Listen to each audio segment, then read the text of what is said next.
Partner! Ay! Ito na! Nagpaparamdam na naman Tama! ang ating Mahiwagang Burnay!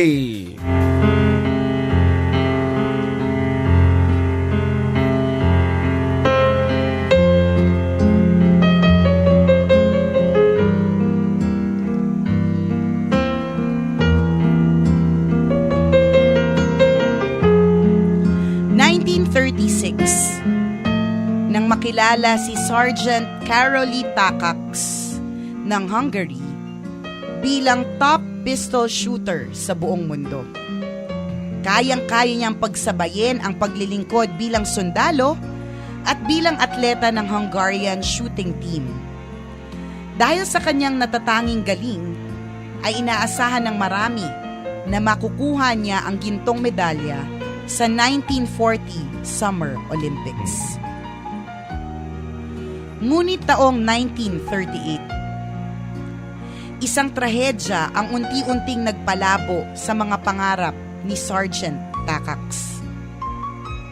Habang nasa gitna ng military training, ay aksidenteng nasabugan ng granada ang kanang kamay ng sarhento. Ala, Dahil sa matinding pinsala, tuluyan nang naging imbalido ang dating kamay na asintado. Habang nagpapagaling si Sergeant Takacs sa ospital, ay pinupuntirya siya ng matinding kalungkutan. Ang pangarap niya na makasali sa Olympics ay tila magiging isang panaginip na lamang. Subalit hindi nagtagal ang pagkakalugmok sa kabiguan ni Sergeant Takacs. Makalipas ang isang buwan, ay muli siyang bumangon para ituloy ang laban. determinado. Armado ng tibay ng loob at tiwala sa sarili, isang bagay ang buong pusong pinaniwalaan ni Sergeant Takacs. Kung kayang bumaril ng kanang kamay ko noon, ay makakayanan din ng kaliwang kamay ko ngayon. Bakit hindi? Dahil dito, ay muling nagsanay sa target shooting si Sergeant Takacs. At sa kauna-unahang pagkakataon ay ginamit niya ang kanyang natitirang armas, ang kanyang kaliwang kamay. Bagamat mahirap, ay ipinagpatuloy lamang niya ang pagsasanay hanggang sa magamay niya ang tamang teknik.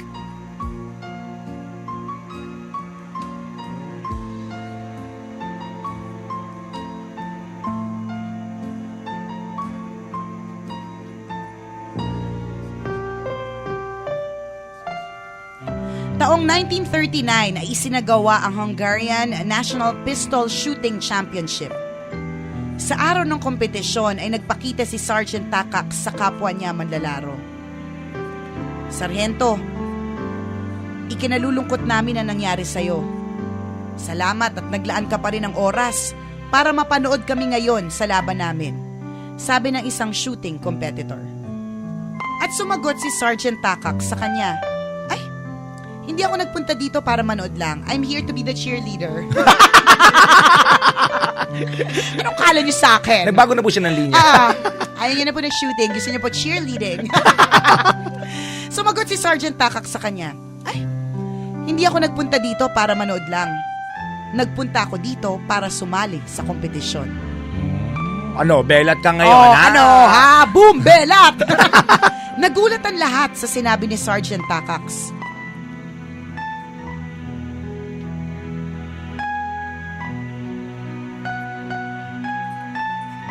Nagulat silang lahat. Nahimatay po silang lahat. Nagulat sila at nagulat din ako dahil hindi ko na nakita yung susunod. Nagulat ang lahat sa sinabi ni Sergeant Takacs. Pero mas higit silang namangha nang manalo sa kompetisyon ng araw na yon ang insured na sarhento. Oh, galing naman. Isa itong malaking palatandaan na may ibubuga si Sergeant Takacs sa pinakahihintay niyang Olympic Games.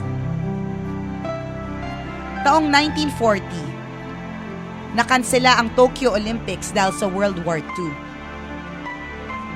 Sa halip na badismaya, ay lalong pinagbuti ni Sergeant Takacs ang kanyang pagsasanay. At matapos ang ilang taong paghihintay ay mapalad siyang na-qualify sa 1944 London Summer Olympics. Sadyang nagbunga ang kanyang pagtsatsaga dahil matunggumpay ang kanyang kaliwang kamay. Naiuwi ng asintadong si Sergeant Carolee Takacs ang kanyang kauna-unahang gintong medalya sa Olympic Games. Subalit hindi pa dito natapos ang paghakot niya sa karangalan. Taong 1952 ay isa pang gintong medalya ang napasa kanya nang manalo naman siya sa Helsinki Summer Olympics. At dahil sa mga tagumpay na ito, ay nakuha ni Sergeant Carolee Takacs ang world record bilang kauna-unahang shooter na nagwagi ng dalawang magkasunod na gintong medalya sa 25-meter rapid-fire pistol event gamit ang kaliwang kamay. Galing naman. Tulad ng isang atleta, lahat tayo ay maaaring madapa, masaktan at mabigo sa buhay. Subalit gaya ng ginawa ni Carolee, ang isang taong agad na bumabangon mula sa pagkasawi ay siguradong magwawagi. Walang pwedeng humadlang sa iyo kung desidido kang manalo. Sa tagumpay ng buhay, ikaw ay asintado kung hindi ka magpapatalo. Tama. Ang kwentong ito ay hango sa tunay na buhay ng military athlete and shooter na si Sergeant Carolee Takacs ng Budapest, Hungary. Pangatlo sa mga pinakakilalang atletang may kapansanan na sumali at lumaban sa Olympic Games. Bravo! Bravo!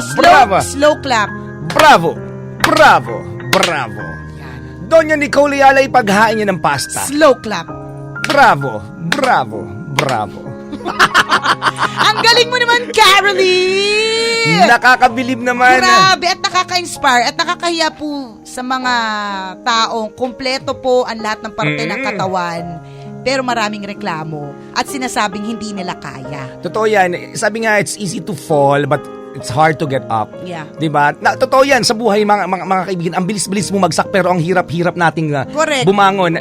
Ang isang sikreto lamang dito, itong kabisyo nating ito, 'di ba? Ilang beses siyang bumagsak pero hindi siya nawalan ng loob na bumangon ng bumangon. Hindi siya nawalan ng determinasyon dahil may gusto siyang marating. Correct ka. Meron siyang target sa madaling salita. O, diba? At tingnan mo naman, dahil meron siyang target, Nakuha niya 'yon. nakuha niya. With determination, Perseverance. correct ka. At, Hope. Tiwala sa sarili, diba? And faith. And law of attraction. Tama. Diba? Kasi nung kumpleto pa yung dalawa niyang mga kamay, diba? Ina-attract niya na kagad yung Summer Olympics. Correct. Di ba? Totoo yan. Yung sinasabi nga nila that quitters never win and winners never quit. Totoo yan. Diba? Huwag tayong susuko para laging laban lang ng laban sa buhay Correct at ka. balang araw mananalo ka rin. At saka lalo pa kapag ka lagi mong iniisip, kapag ka determinado ka. Sabi nga ni Buddha, what you think, you become. Tama. Oh. Diba? So kung iniisip mo na kaya ng kaliwang kamay mo, yung ginagawa ng kanang kamay mo dati, di kaya mo. Correct. Because what you think, You become. Laban lang ng laban sa buhay. Tama. In lahat ng aspeto po, hindi lang sa pagiging atleta, sa pagharap ng heartbreak. Correct. Life in diba? general. Life in general po, mga kabisyo. Kaya mo yan. Go for the gold. Yes. Do it. Laban ng laban. Go, go, go! Thank you, Mahiwagang Burnay, sa isa na namang napakagandang kwento ngayong araw na ito. Maraming salamat. Ang mga kwento po ng Mahiwagang Burnay ay mababasa niyo po sa aming Facebook fan page.